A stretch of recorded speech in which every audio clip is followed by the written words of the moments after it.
আহিন মানে বাঁশ পাখি। বাঁশ পাখি যখন আকাশে উড়াল দেয় তার জন্য নির্দিষ্ট কোনো সীমানা থাকে না। এখানে যেতে পারবে না, ভিসা লাগবে, অমুক লাগবে, তমুক লাগবে, এটা ওই কান্ট্রি সেই কান্ট্রি।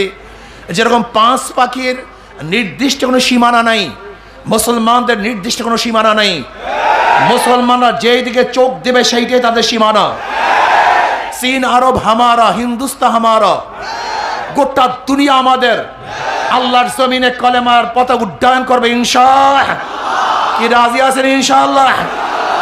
दस्त दस्त है दरिया भी नहीं सोरे हमने, दस्त दस्त है दरिया भी नहीं सोरे हमने, बहरे जुल्मत में दौरा दिया घोरा हमने, अलम तरा अन्न अल्लाह ज़ल्लला बहरहु व अंज़ला बिल कुफ्फारि बि अहदि ज़लाइली। আমরা ওই জাতি, তারিক বিন জিয়াদ রাহমাতুল্লাহ আলাইহি যেরকম স্পেন দখল করেছিলেন, বলেছিলেন হয়তো শত্রুর মোকাবেলায় লড়বে অথবা পানির মধ্যে ঝাঁপ দিয়ে মারা যাবে।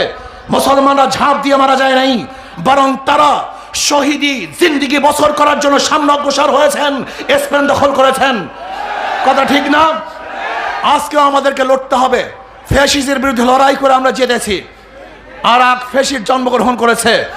চাঁদাবাজ, দখলবাজ, খুনি এবং জালেমদের বিরুদ্ধে লড়াই করে ইনশাআল্লাহ আমরা অবশ্যই জিতবো। কোনো সন্দেহ আছে? কোনো সন্দেহ নাই।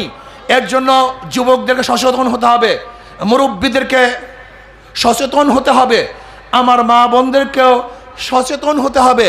দীর্ঘ 53 বছর পর্যন্ত এই দেশকে যারা লুট করছে, পান্ডামি করছে, গুন্ডামি করছে, খুন করছে, জুলুম করছে, অত্যাচার করছে, অবিচার করছে, আমাদের বাংলাদেশের হাজারো খেটে খাওয়া মানুষদের মাথার ঘাম পায়ে ফেলানোর টাকা যারা বিদেশে পাচার করেছে, আমাদের টাকা ধ্বংস করেছে, এই দেশকে গোলামীর চুক্তিতে আবদ্ধ করেছে, ওদের বিরুদ্ধে আমরা লড়াই করব ইনশাআল্লাহ।